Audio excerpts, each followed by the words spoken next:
Welcome to Taiji's Kitchen. Today I'm going to show you how to make Miso-nikomi Udon. So a while ago, a very beginning of this channel, I made a video of udon noodle. And now it's getting to a cold season. I wanted to make something that warms up from inside. So this Miso-nikomi Udon is a very regional food from the region where I come from, Nagoya. I'm not quite sure how widespread that is throughout Japan. Probably not, but in Nagoya you find this very quite often. I really love this recipe, but of course outside Japan it's not well known at all. So I thought it might be interesting to show you this for those who may be a little bit bored making the same udon recipe. This is also another way to use miso paste if you're wondering how you can incorporate miso in your cooking. It's very common to make this with chicken meat and the egg. If you take out the chicken meat, then you can make this vegetarian. If you also take out the egg, then you can make this strictly vegan as well. So it might be also something for you to try out.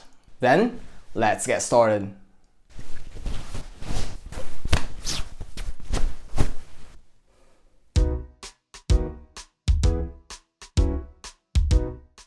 Here are the ingredients for Miso-nikomi Udon. Today I'll be making with this dried udon noodle. You can also use a frozen udon noodle or like a raw udon noodle. Whatever udon noodle you can find is fine. Then I also have here Birdock. I was very happy to find this. For this recipe it doesn't have to be a Birdock. You can also use other root vegetable like carrot, daikon, radish, or like turnip. Whatever you can find is fine.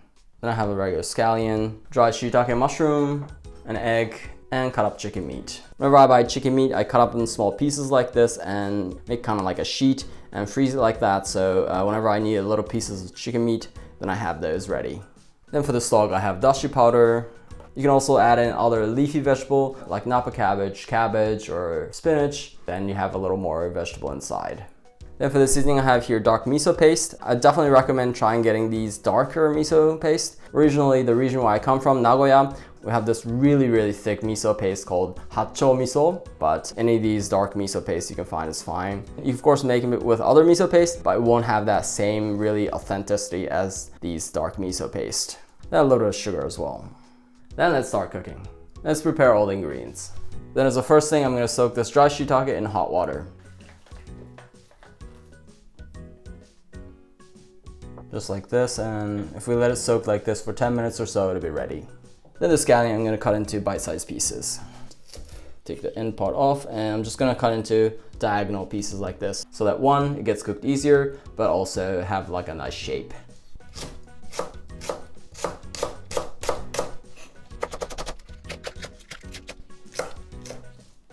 I'm going to try to kind of separate the green part and the white part. Let's prepare this burdock. So this burdock has a really thick skin, so I'm going to peel this off.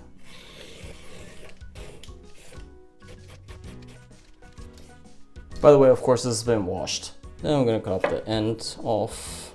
And we're also going to cut this in small pieces.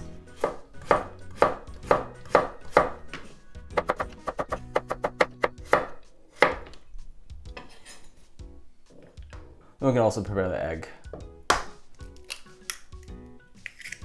And the chicken is already in small pieces, so I don't need to do anything. But this is already cut up, then do that first. Then all the ingredients are prepared, let's get cooking. Then as the next thing, we're gonna cook the udon noodle. So often a Japanese package would have like a bundle like this for one portion. This is about 90 to 100 grams. And then with these udon, it's very important that you have a flare, because these udon noodles are kind of flat like this, kind of like fettuccine, and they'll stick together if you don't separate them well. So what you want to do is you want to twist it like this a little bit, and then put it in here, and let it go. They have a little flare.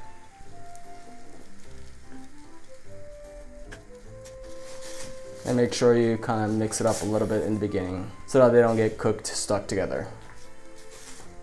So this udon noodle I need to cook for 10 minutes, but I'm going to cook this later in the broth, so I'm going to set the timer to 7 minutes or so.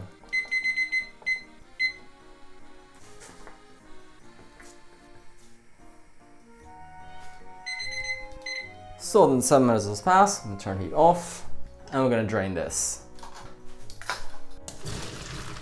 Then we want to cool this with running water so it doesn't get cooked further.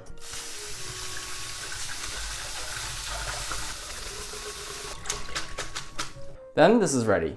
Let's make the soup base for the Misonikomi Udon.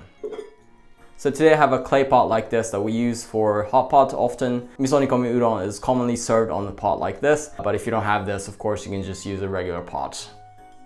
Then here I'm going to put in 2 cups of water. Then we're gonna put in here the stalk of the dry shiitake mushroom. I'm also gonna put in these dry shiitake mushroom in here, but if you have a stem that you wanna take it off. So this one doesn't have a stem, it's okay. I'm gonna put it in right here. And this one has a stem. So I'm gonna try to cut off the stem like this. Of course you can eat the stem. It tends to be a little bit fibrous and doesn't have a really good texture to it, so often we take it off. And then here a package of dashi powder, which is about 5 grams. Then here about half teaspoon of sugar. This will kind of make the soup a little milder. And then 2 tablespoons of miso paste.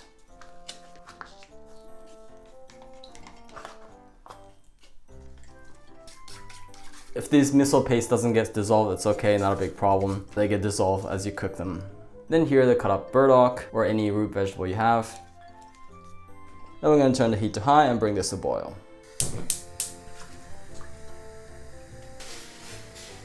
Then once this comes to boil, I'm going to turn the heat to medium and cook like this for a minute or so the burdock gets cooked through.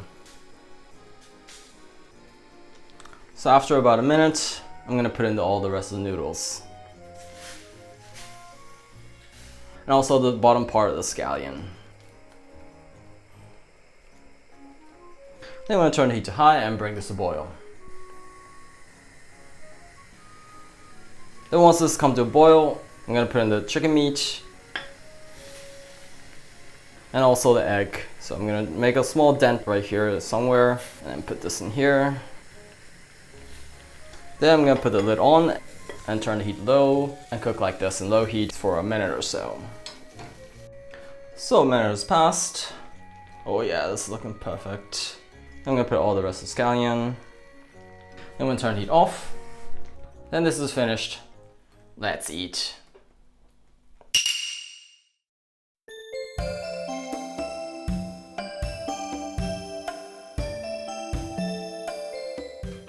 Oh, it smells so good. So by the way, to eat this, it's inevitable that I'm gonna spill. I'm gonna wear an apron. If you haven't had a chance to go to Japan and eat this in Nagoya, then you also served with a paper apron. So if you make this at home, please wear an apron. Otherwise you'll spill all over. As you can see, some of my students made this for me. Okay, let's begin. Itadakimasu. So where this is served, we don't eat directly from the pot like this. And we're usually served on a bowl like this. Or in Nagoya, this comes with a lid without a hole. We usually serve it on the lid and eat it from there because the pot is way too hot. So as you can see, it's inevitable that it's going to spill.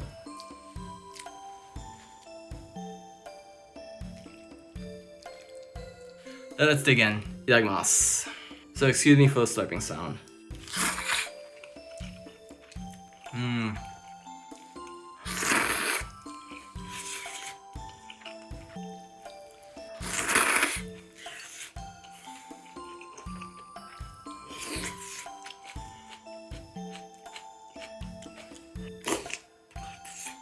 I love this dry shiitake, soaking up all the sauce.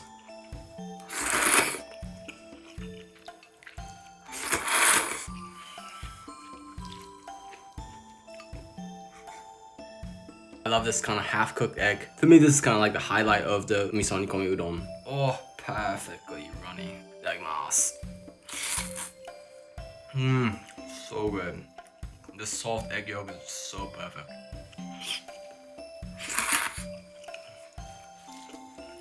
And if you like it spicy, you can also add in a little bit of chili. Mix this in. Itadakimasu.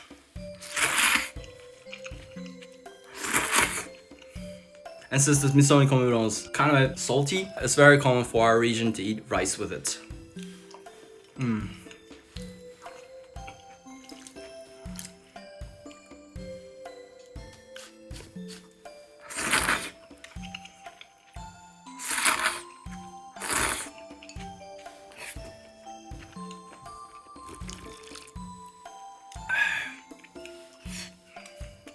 Oh, that was so totally delicious. ごちそうさまでした. Oh, that was so totally filling. Oh, so satisfying. So as you saw making this, Miso-nikomi Udon is not very difficult. Except for the dashi powder, it doesn't have any special ingredients. It's actually quite easy to make. But of course, I'll have to warn you, it's a very personal thing. When I invite the people from outside of my region to eat this, I've met a couple of people who don't really like this. So I can't really guarantee that you'll love this, but maybe this is something new for you to try out. If you enjoyed what you saw, I'd love it if you hit the like button for me so this video can be spread out to many people. And if you have any questions or any requests or any feedback, I'd love it if you could write anything in the comments below. I always really enjoy reading them. Then I look forward to see you in the next video. Bye.